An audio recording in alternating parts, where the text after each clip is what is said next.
Hey everyone, Josh here from Saturn Media, and today we're going to be going over how to sync audio. We're going to start by going over the tool native to Premiere Pro, and then going through a workflow that can help make your audio syncing more efficient.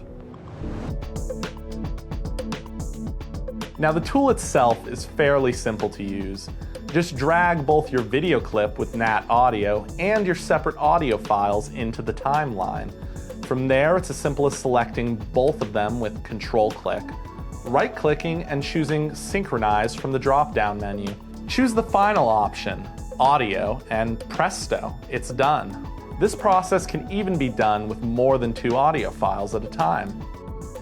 Now, when faced with doing this with not just one clip, but an entire movie's worth of clips, it can seem intimidating at first.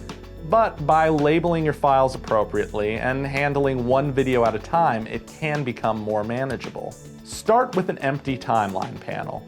Drag in your video clip to create a new sequence.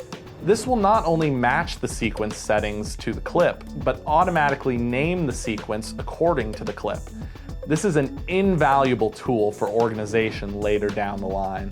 From there, it's just a matter of rinse and repeat, creating a new timeline for each clip.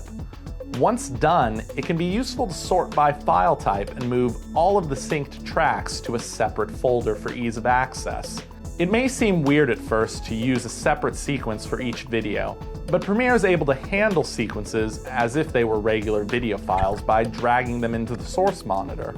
That's it for today, but make sure to subscribe and click the notification button to see more tutorials just like this one. And if you have any ideas for future videos that you'd like to see on this channel, feel free to leave them down in the comments below. Until next time.